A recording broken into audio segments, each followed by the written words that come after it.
Life Horizon slides. I'm going to show you a little bit about them. Now, what I'm showing you, these slides were made in 1975 or something. The DVD set is available. It's $1,500. It comes with about 800 slides, and it's everything you could ever want to learn. Puberty, hygiene, how to be appropriate in public, how to deal with sexual feelings, how to answer the door when you're living independently or you're at home by yourself and there's no parents. How do you know it's safe to open the door? And it's all done in photographs. So what I'm going to show you now is how I took the slides and started teaching about types of touch. Because now they know public and private, which, by the way, these are my pictures. Okay? Keep it simple.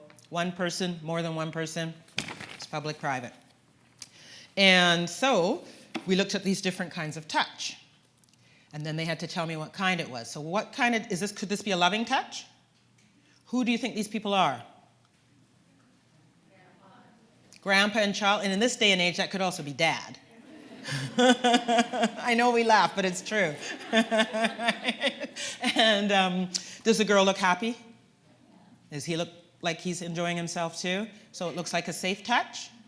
Because I ask them what's in the picture, because sometimes it's quite surprising, the things they miss. What kind of touch is this? Could this be a friendly touch? What sport do you think they're playing? Even though that's a side hug, does this person need permission to give the other person a side hug? Yes, they do. Yes, they do. And some of our young people and some of our neurodevelopmental challenged individuals with Down syndrome are very affectionate. And so sometimes you have to move them from front hugs first to side hugs and keep it as a side hug. And then eventually we can turn it into a high five or something. But usually we can get away with a side hug. But the front body-to-body hugs must stop. The boys also have to learn, once they get to the point where they're having puberty and having erections, and they go to hug, and they have an erection, that's not the time to hug. It's not the time to hug. Because they're not aware of what it means if they have an erection and they hug somebody else and the person feels that feeling. To them, it just feels good. But to the other person, it seems to have a bigger effect. And so they get to the point where we actually have to help them with when to stop hugging. And sometimes the mom, it's hard on the mom because they hug the mom and they get bigger than we are and it becomes a threat. We wonder if we're safe. One time my son, he was about 16, he was 6'2", 250, he was a football player. Big guy, gentle giant. And my husband was away and something happened. I said, you can't have your video game right now or whatever. And I stuck it in my pocket. And he said, I want that game. And I said, well, I guess you'll have to get it. Oh my gosh. So he decided he was going to get it. And the next thing he was going to do was take my feet and turn me upside down and shake it out. And I looked and I said, oh my gosh, I realized I'm in trouble. And I looked at him and my brother and I said, run. We ran outside, we got inside, we got into the van and we locked it. And he's like, I was like, wow, that's scary. So of course we got through it and he calmed down and everything. But when he came home, I gave him, he needed to talk to a male role model. Somebody who was bigger and stronger than him who said, well, I want you to try that with me. And it happened to be his dad, who was still strong enough to put him in a headlock. We were at the beach at the time, perfect place, outside of the house. And they started kind of wrestling on the logs and he got him in a headlock and he said, I'm still a bit stronger. We don't really want to get to the point where I have to contain you when you're bigger than me, because that's going to look a little messy, but you can never do that to your mother again. It's not appropriate. So sometimes, for some of us who are single parents, we need to call in a male mentor to give them the seriousness, because he's developing his relationship to women. And if I don't stop that, because, well, he doesn't really know any better and he has autism, no. If I don't stop that, he could become a risk to other women.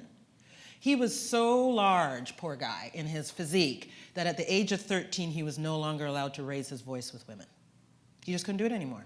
I said, I'm so sorry, because you have friends who are 13 who are this big. They can sit on their mother's laps, they can raise their voice, and it doesn't sound like the house is coming down. But all he had to do was stomp his feet up the stairs, and the house shook because he was so strong. So then I took him to play football. But he had to learn, you can never talk to a woman, you can never raise your voice like that again, and I'm sorry you're only 13. But you look like a man in the world, and people are expecting manly behavior. I know it's not fair, but that's the world we live in. Okay? So, this is an example. This one always surprises them because I say, what do you think she's doing? Smelling his neck? What's he doing? Rubbing his ear on his shoulder? It's amazing what they come up with. But the bottom line is that she thinks it's a loving touch. He thinks it's a space invader touch. It's two different types of touch through two people. And that usually, you can just tell they take a breath because they've never thought about it that way before. But they can get it in a picture. They can't get it from our words. The difference there. And what's happening and who do you think he is and who do you think she is? What's their relationship? What does he say? Those are the kinds of questions. These slides are so great and then this one, is it okay that he's touching himself this way? Like I said, well, it's his body. It's not private to him. But where is he? And they notice the blinds are closed behind him. I said, it looks like he's enjoying the touch. How can you tell? And they say, well, you can tell by he has an erection. I said, that's right. He's by himself. He's welcome to touch himself if he wants. It's okay if he doesn't. But that's a private touch. And this is a girl in her room. You can see the windows open. You can see the trees. But she's over top of her clothes. She's pleasuring herself. So what kind of a touch is this? It's actually a loving touch for her. Now, Life Horizon slides, what's great about it is the next slide could actually be the same person with no clothes on, doing the same thing. So the nudity component can come in. Now, sometimes I've brought this into the classroom and we've showed nudity. And sometimes people feel uncomfortable and they go, our students are lower functioning. Why did you show them those pictures that were so graphic? Because they're lower functioning. Because if I show them something like this, it doesn't make any sense. These are line drawings. You know how I know? If it shows three people going through puberty and one's white, one's black, one's white, do you know what they say to me? Do you mean when I go through puberty, I'm going to change shades? Go from black to white, like white to black to white? That's when I put that away. They missed the point. So that's not going to work. So that's why I brought in the explicit pictures, because I always start out with the most basic, but if they're not grasping, I move to the most graphic, because I'm there for comprehension. Because without that comprehension, they will not be able to protect themselves. So I also use anatomically correct dolls. Now I apologize I didn't bring them today, but I'm going to show you. They can look like this. So these dolls, when you unclothe them, the woman has bra, breasts, hair under her arms, hair between her legs. She has the opening for the vulva or the vagina. She has the opening for the anus. The man has same stuff. And the girls and the boy will have the same parts, but they won't have moved through puberty yet. These dolls, unfortunately, can be quite expensive.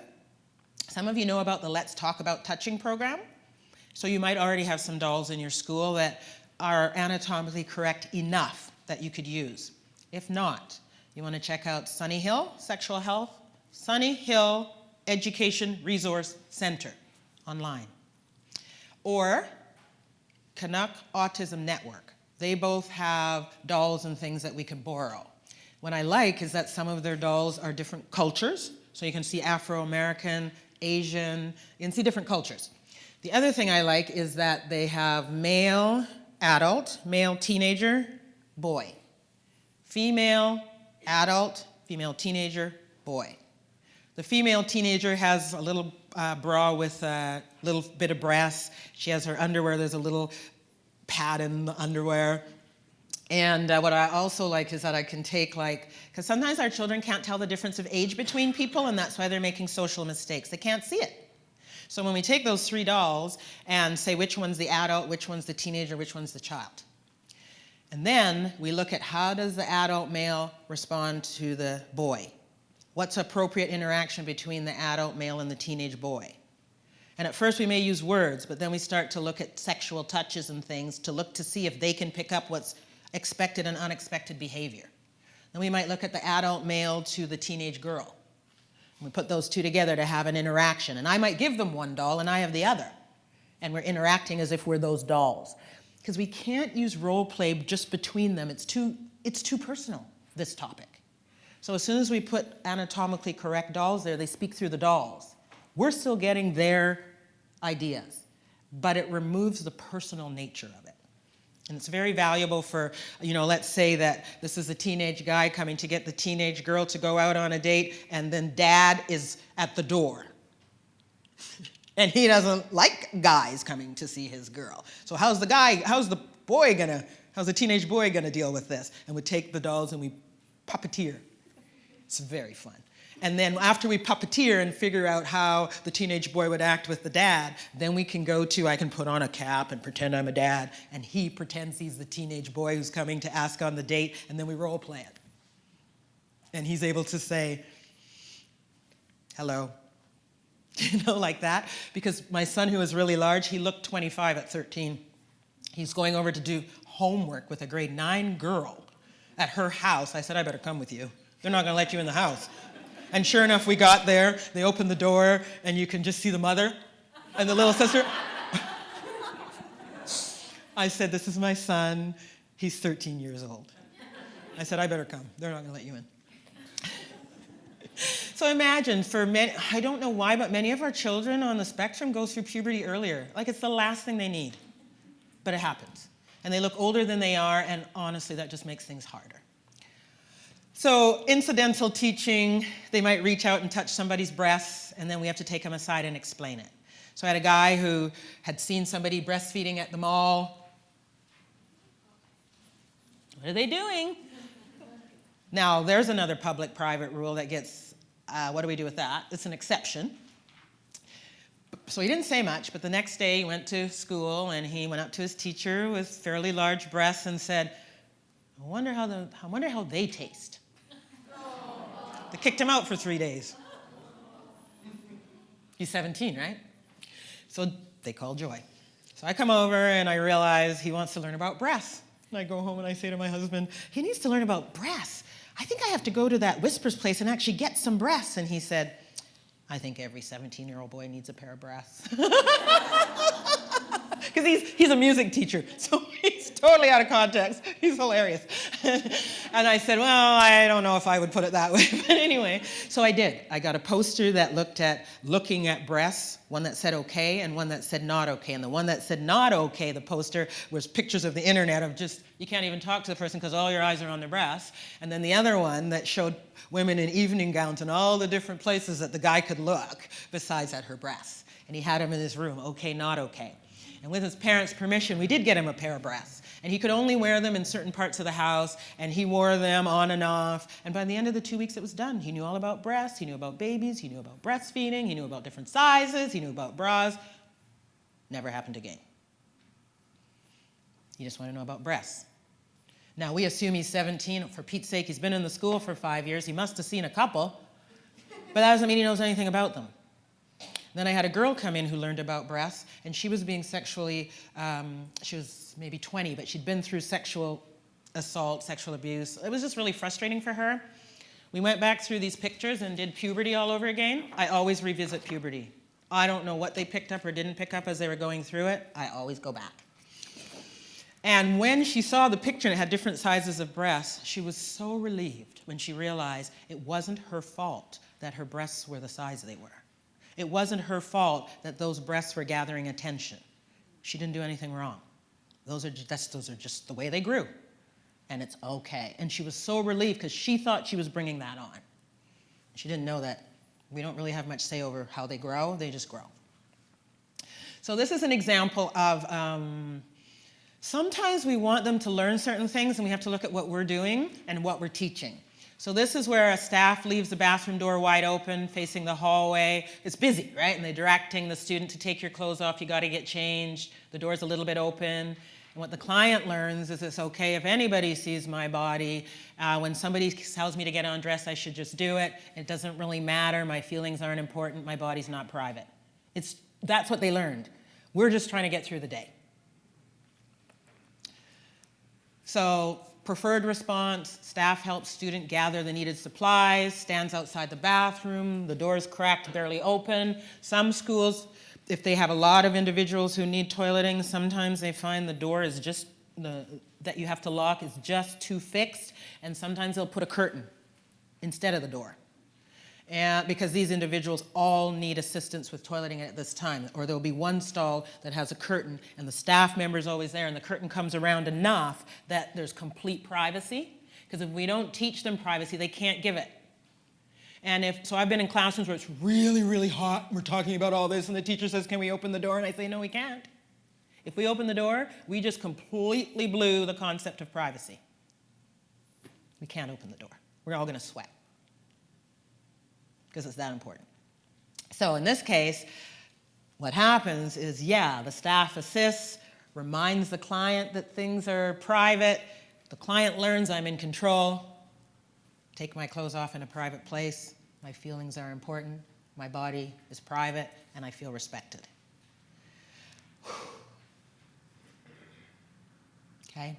The other thing, at home, when I was with grade 7 and 8 students the other day, and I said, how many of you get a knock on the door when you're in your bedroom before the door's open? Some said yes, some said no. Once they're at that age, we must start to put in privacy with doors. You and I know the front door is a public door. We know the kitchen door is a public door, and we know the bathroom's a private door. We know that the bedroom's a private door. We can't assume they know all that, because what the heck does public and private have to do with doors? Right. So, in the home, it's really important to get to the point where the knock, they say come in, and then we go in. How long it takes for them to know what we want to see when we open the door could take months. It took 9 months, because we didn't have video modeling then, for my son at 9. Knock on the door, he'd say, come in, you go in, and he's stark naked, his feet are up, and you can just see his total private area, and I'm like, oh, we have to do something about this. So then we practice it. I said, you're on that side, I'm on this side, I'm going to knock on the door, and I want you to say, come in, and cover. So he come in, and he's sitting up, but he's still not covered, okay? Take 3. Have some fun with it, right? And I showed him, you need to sit, and you can put the sheet over you to cover the private parts before you say come in. Now, let's assume they know what the word before and after means, because they might not know that yet. So then eventually, it's just, I knock on the door, and he goes, come in, and I open up, and he goes, because he's done it. Yay! But it could take 9 months. That's how long it took us for that communication to get through, because of all the steps it took in his head to process that request. But now I knew when he went to somebody else's home, I wasn't worried about him being abused to the same degree, because he knew now a concept of privacy that he didn't have before. It protects them. Okay? All right, circles. I like to talk about circles because there are circles of relationship. Now, there is a James Stanfield model that's called circles, and it looks at all the circles, and they all have different colors. The idea about circles is that they can get some idea of the relationships in their world, where they fit, how much can I tell them, how much do I trust them, talk, trust, and touch, those 3 areas. So this is a very simplified one. And this one, the first is Rihanna, the second one is family, she has mom and dad. Sometimes, if individuals are going through foster homes, the family circle might be empty. I was just working with an individual who was moved from a home where he thought he was going to be adopted. Stuff happened. He was moved out, devastated. He's in a foster home. He wants to leave the family circle empty. But I got to have a great conversation with them. We need people around us. Right now, it's probably empty because you don't want to be disappointed like that again, and you're protecting your feelings, and that's okay. But over the Christmas season, I want you to start thinking about who would you like to add back to that circle, because it's really important to have some people in that circle. And I understand why it's empty right now. When they first put people on the circle, I let them put them on where they think they go. And many of us professionals, they have in their friendship circle, because it takes a lot of guts to look at a friendship circle that's empty and still remain composed. It hurts. So they put us all in there. And at first I make that okay, because we're just starting with where they're at. And they don't know circles. And then we start going through each circle. And what's the talk? And what's the type of touch? And is it a close hug? Is it a far away hug? Is it a high five? Is it a handshake? It changes.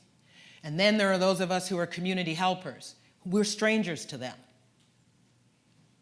But we don't think that because we're there as a community helper. So what that can look like is they come to the doctor because they've been hurt, or they come to an emergency room, and all of a sudden they won't let anybody touch them, and we're like, what's the matter with them? They're strangers. We told them not to let strangers touch them. What we didn't say is there's such a thing as community helpers, and we need them to help us sometimes. But the community helper can only do what they're trained to do. The doctor has no business with your bank account, unless you live in the States. It might be a little different. But here, they don't have any business with our bank account. The bank teller has no business with the size of our underwear. The shoe person has no business with our leg. The dentist has no business with our breasts. The doctor may have business with our breasts, because part of their business is making sure they're healthy, but the dentist doesn't. It's a lot to learn. So they have a lot of community helpers. Some they have not met, and sometimes we have different people coming in to bathe them. So you know what? We actually have to say, this is Franny, she's here tonight, I've given her permission to help you with your bath. Franny actually needs to say at bath time, is it okay? We need to get you undressed and in the bath. Can I give you a hand? They want to feel like if they have the ability to nod, we don't want to stop asking for permission. It's hard not to remember that because it gets so repetitious. But if they're going to understand relationships and have mutuality and consent, we have to give it to them first. And they need to experience it from us before they can pass it on. So sometimes it'll seem like we're a little uptight. We're not uptight. We just know that the most conservative rules give them a place to start. Okay? Some people say, when it comes to family, friends, helpers, can my 17-year-old take the garbage to the curb in his pajamas? He has autism. I say, be careful. That's a big be careful. You might want to teach him not to take the pajamas past the front door unless it's pajama day at school.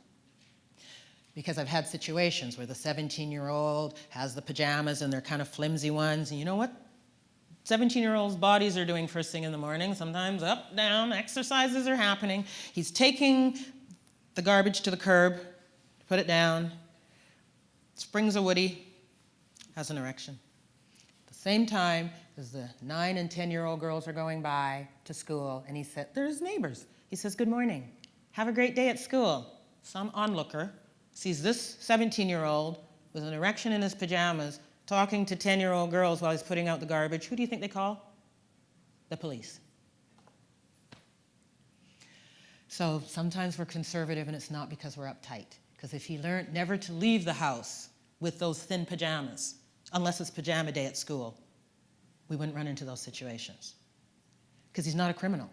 And he's not even interested in sex with the girls. That's just what his body was doing at the time. But how it gets interpreted can really alter the course of their life. And we become advocates for them. So learning about friends, family, helpers, where people fit. I'm not going to say a lot about it today. What I am going to say is the Circles program is very good for giving us a place to start. It's available might be in your school, might be in a community agency that deals with Down syndrome or other neurodevelopmental challenges, or you might have to borrow it from Sunny Hill or Canuck Autism Network. I usually recommend that school districts have some of these on site and that people can borrow them throughout the year because they're really valuable. Circles also comes with videos for every part. There's 2 sets. One talks about each circle, and the other one talks about how to move in. So this works out really great when I'm talking to somebody about a one-night stand who's maybe 15 or 16, and they go, why is that a concern?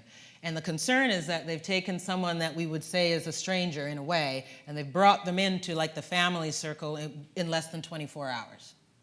We don't know if that other person respects them, is going to listen to their no, is going to listen to what they like or don't like. They don't have enough information to be safe. It's a little different for adults, but under the age of 19 or 20, they don't have enough skills to deal with that kind of interaction. Hooking up, not yet. Okay, videotaping, video modeling has come up as a real value. Because do you know that we can take pictures of a young person learning to play? So there they are with a peer and they're stirring something. Took us an hour to settle them down enough to set it up so we could take a 30-second bite. We hang on to that one, and then another pier, and they're at the kitchen station, and we set it all up that it looks like they're playing with the pier. We have the permission to take the picture, clip that one. And then what we can do is end up with a video that shows them playing with a pier. But we've set it up as video modeling of the desired behavior, and then they watch it of themselves. And that can lead to amazing shifts in behavior and learning play skills, all video modeling. Sometimes it happens at home because you and I know the red tape we'd have to go through to do that in a school. But it can be done at home, and it can be done through other interventionists, and it works quite well. This is an app. It's called the Story Kit app. It's on the iPad, and it's on the iPhone. And you can add in your picture, and you can add in any picture. You can add in what you want it to say, and you can even make it say what you want it to say, and they're great. And then you can even email it to somebody else, and they can use it. So I found that to be great as the Story Kit app, I call it. So, of course, we have 2 kids on the spectrum, so who knows where my husband and I fit. Sometimes I go away, and I don't hear from him because he gets really busy with stuff. He's so cute. So the other day, I was away, and I did this Story Kit app. My name's Joy. I'm your wife, your friend. Adore you. And when I'm away, I really like to hear from you every day because it makes me feel special. I love you. Send. And do you think he said, why did you send that? He goes, oh, thanks. I'll be in touch every day. Sometimes, even with our kids, sometimes it's like, communication isn't working. They're addicted to the printed word, so I email them. Requests. In certain areas, agree, disagree, undecided. Or yes, no, decline, accept, decline, question mark. And I'll send it to them, and I'll get back a response. I'll go, thank you. People go, you email? Whatever works. Whatever works. And if they love to read, sometimes the most effective way to get through is in print, not words. And the other day when my goddaughter was over, and she's very verbal and things like that, and I said to my son, can you imagine if you'd had a sister? He goes, that would be a house with too many words. No.